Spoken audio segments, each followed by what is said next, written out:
Hey, what's going on guys? So before we get into today's video, I want to talk to the anime only viewers and I want to give you guys an opportunity to click off the video because I don't want to spoil the story for anyone who doesn't want to be spoiled and wants to experience the Boruto story going in completely blind, completely fresh. I totally understand it. So I want to thank you for your support. There's a bunch of other content on the channel that doesn't talk about spoiler content, and so I would highly recommend checking some of that stuff out. Now, with that being said, if you're still here, I'm gonna assume you're okay with me talking about spoilers and the current stuff that's going on in the Boruto manga. So I want to talk to you guys about the potential of Kashin Koji or Delta kidnapping Himawari, and I think it's a real possibility, and it's something I hinted at in my Boruto chapter 30 review, but I didn't completely touch on it in that review simply for the fact that I knew that if I were to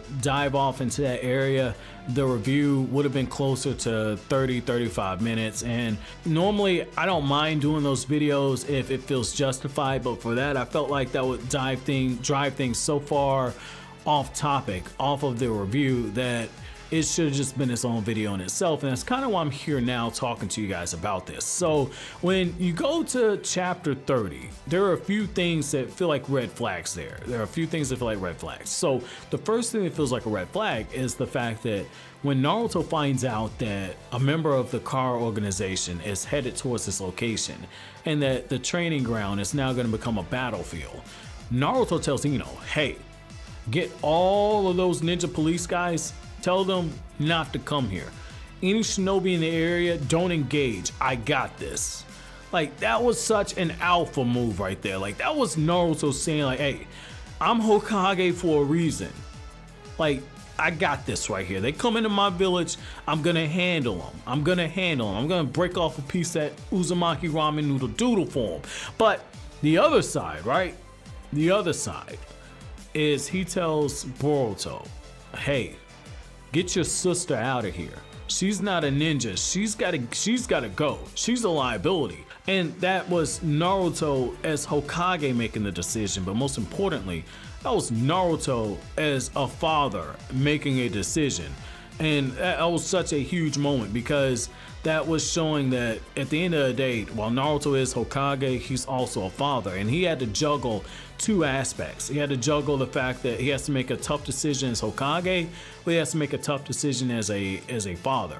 Because there's nobody who can protect his daughter and protect his son better than himself, but he doesn't know who this enemy is coming, and if it is indeed a member of Car like how he was suspecting, he needs to be able to have the potential to go all out in a battle. That's why in the tuning exams with Momoshiki, he protected the village, but it nearly cost him his life because Momoshiki was able to capture him and then began extracting some of the QB chakra from him. And we know from the anime adaptation that he had over 50% of his chakra taken, which is pretty important given the fact of the feats he showed in that fight. So the fact that you have full power Naruto getting ready to fight against Delta, at least in theory, and then she shows up before Boruto can run off with Himawari, it opens up that door. Now don't get me wrong, Naruto's insanely powerful, but you have to keep in mind, Kashin Koji, Naruto's not picked up on his presence yet. Kashin Koji's in the area. Kashin Koji is essentially a stealth ninja, and while Naruto's fighting one, he only knows that there's one member of Kara there. And the fact that Naruto's not been able to pick up on his presence, or the QB hasn't been able to pick up on Kashin Koji's presence, means that whatever jutsu he's using to conceal himself, it's not only fooled the Yamanaka clan, but Naruto, right now, Naruto's guard's up, but even with it being up, he's focused on Delta, and the QB's not been able to sense Kashin Koji. Because even with it being dormant inside of Naruto, if there'd have been any type of malicious intent, he could have sensed it and let Naruto know, like, hey, something ain't right here. The fact that hadn't happened, it opens up the door that Kashin Koji or Delta could take Himawari. Now, I want to talk to you guys why I think that's possible now. Like, I know you're like, well, wait a second. That doesn't make sense to take her. I'm going to explain to you why. So ever since Kawaki's been in the Hidden Leaf Village, Everyone's been all caught up on the fact that Naruto is like, I can't even take a dump without these guys fighting. Literally, Naruto was trying to take a dump on the toilet, and Boruto and Kawaki are just fighting. They're fighting, and they literally have a pissing contest afterwards. Like they're pissing, and Boruto looks over at Kawaki, and Kawaki says, "What you looking at, small fry?" And like they have their pissing contest. Like Naruto's always on edge with these two because he never knows when it's gonna boil over, right? But at the same time, you have to look at it from this perspective. That's not what Kodachi is telegraphing to us. Yes, the whole rivalry thing. Okay, get it. Yes, Kawaki's experiencing what it means to have a father and someone who actually cares for you. You're getting warm now. It's like, congratulations, you get a silver star. Now, the gold star is for the people who have caught on to the fact that Himawari has been very significant in this arc in a very subtle way.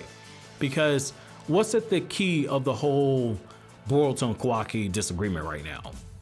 Kawaki broke the vase that Himawari made for Hinata, and Boruto says it's not good enough that you buy a damn vase. You need to put this thing back together because my sister really cherishes it. We know that Boruto has a huge soft spot for Himawari, and Kawaki is starting to catch on to that. He's starting to catch on to the fact that Himawari is kind of like a little bubble of warmth in the Uzumaki household, okay? But in the Boruto manga so far, like, she's not played a significant role. She's barely had any screen time. And yet in the Kawaki arc so far, she's been right front and center. Like when Naruto and Boruto are having a sparring match, Himawari's right there. When Kawaki first goes into Uzumaki household, one of the first people he interacts with is Himawari. During the Boruto and Kawaki fight, it's Himawari right there. We've never seen her this much in the manga. And now we have a situation where Naruto says, get my daughter out of here. That is such a clear telegraph that this could potentially happen. And when you look at the fallout, there are a few different things that can happen here. Now, allow me to be silly for a second. The first fallout is going to be Naruto's going to look around. He's going to see his daughter's missing. Says, wait, my baby, bring me back my baby, you big meanie. Sasuke, hold me, Sasuke. But for real though, right? The first thing is, now you see Naruto as Hokage having to make a tough decision, because he has to weigh the safety and security of his village for the safety and the return of his daughter. Because if Himawari is taken, you can bet that the Car organization is going to say, hey, Kawaki's ours, bring him to us, give him back, or we're going to kill your daughter. And that's some real stuff. And if you go back to the very first volume of Naruto, right? The very first volume. One of the very first lessons that Kakashi taught Naruto is, hey, if you don't have teamwork, if you allow one of your teammates to get captured, you're gonna be forced to make an impossible decision. And what he did was, he gave the situation, he said, Sakura, kill Naruto or I'm gonna kill Sasuke. And that's the situation Naruto be in now, because essentially he would have to make the decision. Do you value Kawaki's life or do you value your daughter's life? I guess somebody could say, hey, Naruto could always pay Hinata a visit and make another Himawari. Yeah, you're absolutely right. But that's his firstborn daughter. That's baby girl right there. That's baby girl. Naruto's watched her grow up for 10 years. Yes, she's 10 years old. I'll cover that in another video, but he's watched her grow up. There's no way Naruto's not gonna entertain the idea of giving Kawaki up for Himawari. Now, the other thing is, look at the other side of this. Naruto has essentially treated Kawaki like another child. Like when Naruto hugged Kawaki, right? When he hugged Kawaki, you can bet that's probably the first time Kawaki's experienced any type of affection since his mother held him when Kawaki was an infant. And we can only assume that Kawaki's mother died because his mother was never there. She was never shown, and Kawaki's father used to beat on him, and he sold him to Jigen. And we know what's happened since Jigen's gotten his hands to him. Kawaki's been beaten, he's been experimented on, Kawaki's lived a hellacious life. Now he's had an opportunity to live in an actual household with a family and see what it's like to have a family. to see what it's like to actually have a father figure, and you see Kawaki actually changing, and then to have him hand it back over to Kara, can you imagine the level of betrayal Kawaki would feel? I think he would understand, like, Naruto had to choose between him and his actual child, but he's also human.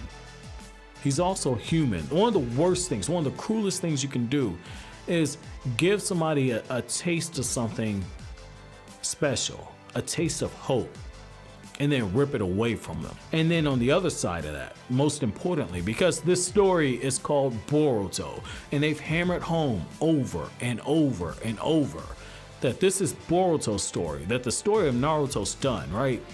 Well, yes, this would be Naruto-centric. You have to keep in mind that Boruto has a huge soft spot for Himawari. That's the reason why he's gotten on to Kawaki about hand fixing the vase. That's the whole reason why Boruto has taken the stance he's done with Kawaki.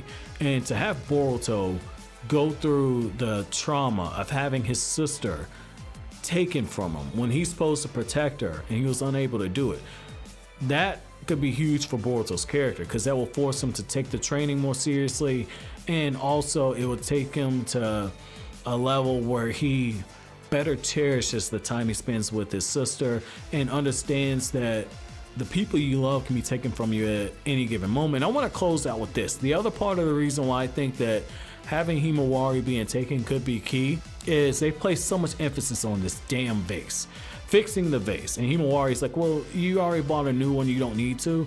Wouldn't it be poetic if they do the handoff, right? Where they give Kawaki to the Kara organization and they give back Himawari. But when they give Himawari back, as Kawaki's being handed off, he's actually fixed the vase that he broke and he's put it back together the way that it was before, and he hands it to Himawari.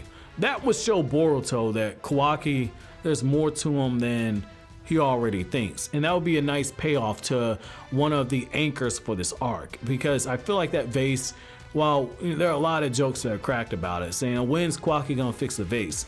I think that'd be a good way to handle that, and that'd be a good payoff for that anchor. And it would also make you have an investment in Kawaki's character at that point, because you would want to see him return back to the Uzumaki household. But let me know what you guys think. Do you think that that's a good ending to that? Do you think that having Himawari being taken would be a bad idea, or would you be okay with them taking another route? And why would you be? But as always, guys, if you like anything I had to say, don't forget to comment, rate, subscribe, share. Thank you so much for watching all the way to the end of the video, guys. Have an incredible day.